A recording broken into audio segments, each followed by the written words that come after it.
ম্যাও অ্যাও অ্যাও। আমার বন্ধুরা কেমন আছে গরমে সব?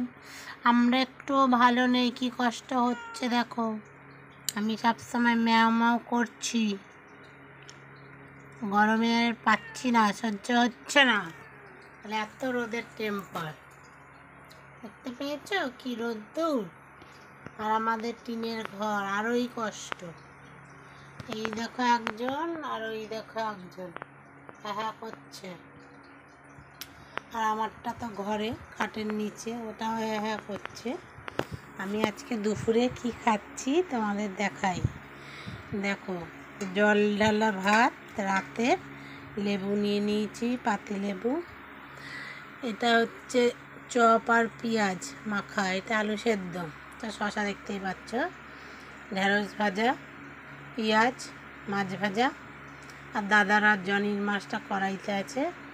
আর এইগুলো কি বলে তো, চিনতে পারছো কি না তোমরা? কালো কালো দেখতে, দেখতে খুবই বাজে, কিন্তু এটা শরীরের পক্ষে খুবই ভালো। পান্তা ভাত খাবো তো, তার জন্যে বড়া করলাম। আর গরম ভাত খেলে কাঁচাই বাটাটা খেতাম, পেটের পক্ষে খুব ভালো। এটাকে বলে গ্যাদাল পাতা, কেউ বলে পাদলি পাতা। বিচ্ছিরি একটা গন্ধ, কিন্তু এটা শরীরের জন্য, পেটের জন্য খুব উপকার।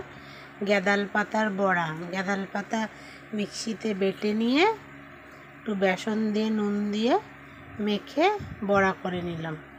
আর ওই পেঁয়াজ টিয়াজগুলো কেটেছি, আমি এখন খাবো আর রেখে দেবো, দাদা খাবে। আর ভাত হচ্ছে, দাদাও বললো ফোন করে জল ঢালা ভাতই খাবো, গরম ভাতটা ঠান্ডা করে জল ঢেলে দেবো। আরও তো কি খাবে জানি না, মাছ আছে, একটু ভাত দিলে খাবে। আর এই দেখো গাছে কি সুন্দর বেলি ফুল ফুটেছে। এই দেখো, এই থোকাটায় 3টে ফুটেছে একসাথে, আর এটাতে একটা। খুব সুন্দর গন্ধ ছাড়ছে। রোদের মধ্যে যেন ঘরে রেখেছি, রাত্রেই নিয়ে এসেছি ঘরে, নাহলেও নিয়ে চলে যায়, ঘুম থেকে উঠে দেখবো আর নেই। তার জন্য যাই হোক, সবাই গরমে ভালো থেকো, সাবধানে থেকো। আমি এখন খেয়ে নিই, ভিডিওটা এখানেই শেষ করলাম। ভালো লাগলে কমেন্ট করো, শেয়ার করো, আমার চ্যানেলটা সাবস্ক্রাইব করো। তোমরা কে কী খাচ্ছ গরমে কমেন্ট করে জানিও। সবাইকে শুভ দুপুর, সবাই গরমে সুস্থ থেকো, এখানেই শেষ করছি।